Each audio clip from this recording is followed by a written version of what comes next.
Aib ini bohong, ini wajar, ini dimasukkan di dalam sel ya. Kenapa saya katakan dia wajar dimasukkan di dalam sel dan di penjara dan diproses pidana? Nunjukin apa itu? Sebelum ada penangkapan Peggy itu, sebelumnya sudah datang ke rumah di hari Sabtu.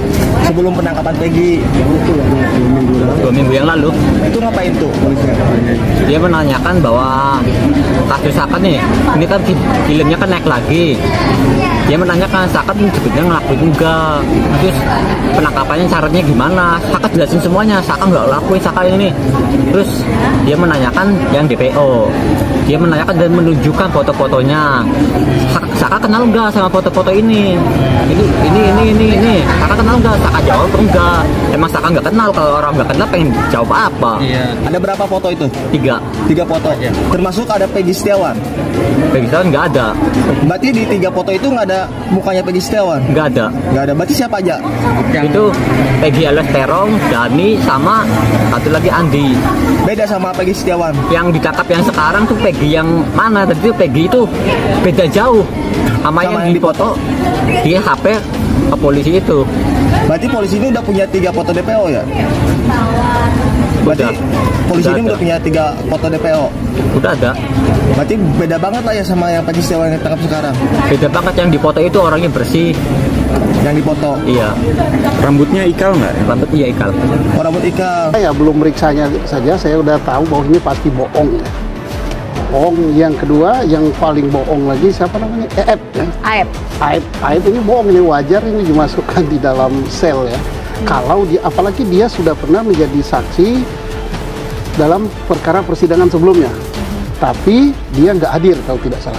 Mengapa saya katakan dia wajar dimasukkan di dalam sel dan di penjara dan diproses pidana? Sesuatu yang tidak mungkin gitu, impossible. Kenapa? Dia katakan dia melihat peristiwa itu 8 tahun yang lalu. Ya. Kemudian dia berdiri di depan warung dari bengkel dan warung itu tidak ada. Jarak dia berdiri dengan peristiwa sekitar 100 meter. Saksi teman kerja daripada si Peggy. Ya. Nah, kemudian kita hargai si Polri, berkali-kali saya tekan, saya hargai. Kenapa? Setelah berhasil menangkap Peggy. Kalau Peggy tidak diragukan lagi, 1000%.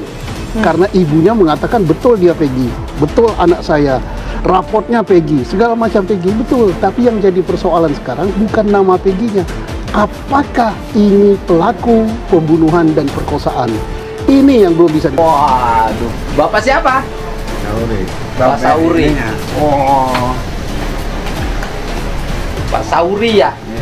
Bapak kenal sama Dede, sama Asep, apa namanya, Aib? Aib kenal.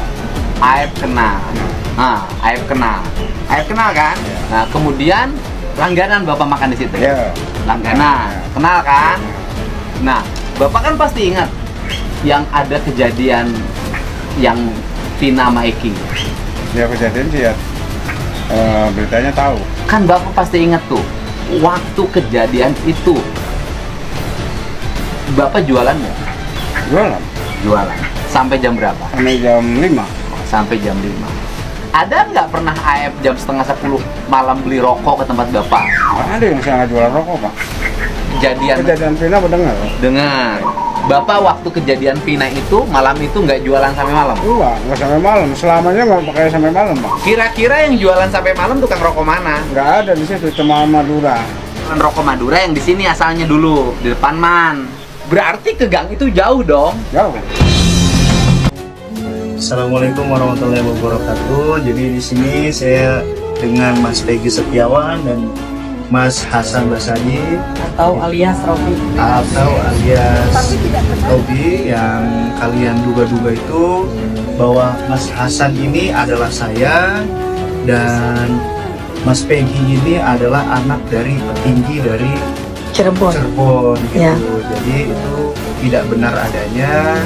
Jadi tolong netizen stop ngebully dan stop yang namanya bikin berita hoax. Karena ini sangat merugikan Mas Peggy. Ya, cocok logi. Iya betul. Cocok logi juga. Dan ini sangat merugikan Mas Hasan juga seperti itu.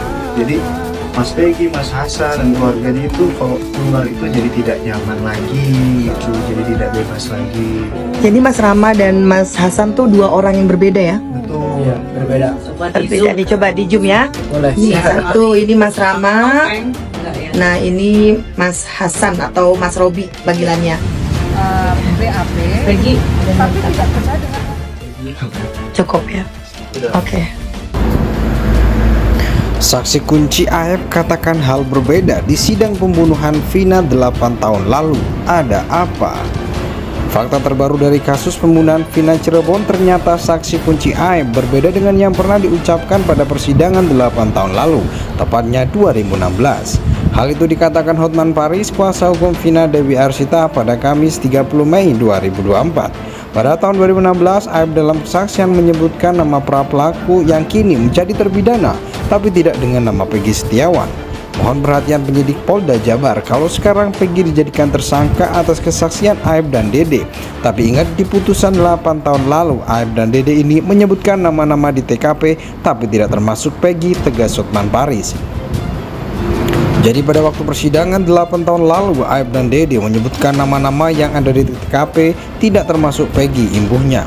Hotman Paris menyoroti AF yang kini justru memberikan kesaksian berbeda, tapi di 2024 mereka menyebut ada Peggy, berarti dua kesaksiannya bertolak belakang. Hati-hati hak asasi manusia, ucap Hotman Paris. Di tahun 2024, AF mengaku melihat Peggy Setiawan terlibat dalam pembunuhan Vina dan kekasihnya. Berkat kesaksian AF tersebut, Peggy Setiawan kini sudah ditetapkan sebagai tersangka. AF mengaku kala itu melihat Vina dan Eki dilempari batu oleh Peggy Setiawan dan segerombolan pemuda yang kini sudah menjadi terpidana. Kejadian itu kebetulan saya lagi di warung, terus ada pengendara motor yang berseragam XTC lewat, terus langsung dilempari batu, kata AF di Bekasi Jumat 26 Mei 2024. Pelaku lanjut AF memang sudah sering terlihat nongkrong di dekat bengkel cuci steam tempat ia bekerja. Sekelas AF mengenal wajah-wajah pelaku yang melakukan penyerangan termasuk Peggy Setiawan. Saya tahu itu si Peggy sering kumpul sama anak-anak situ, sering nongkrong, jelas dia.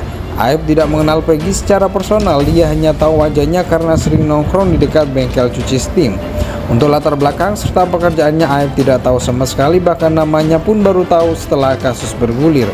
Taunya pas lagi nongkrong-nongkrong saja, memang setiap sore kalau nggak sore malam nongkrong di situ, tegasnya. AF juga mengkonfirmasi bahwa Peggy berada di lokasi saat penyerangan Vina dan Eki. Waktu penangkapan saudara Peggy itu nggak ada, tapi pas waktu kejadian itu ada, jelas AF. Saat menjadi narasumber di TV One pada Rabu 29 Mei 2024, ex-Kabareskrim Komjen Pun Susno Juwaji menilai pengakuan AF sangat lemah. Ditambah 5 dari 6 terpidana kasus Vina berbeda dari AF, mereka menyebut Peggy Setiawan tak terlibat. Saya menilai tidak kuat saksi yang terhukum sudah menarik keterangannya, ucap Susno Juwaji.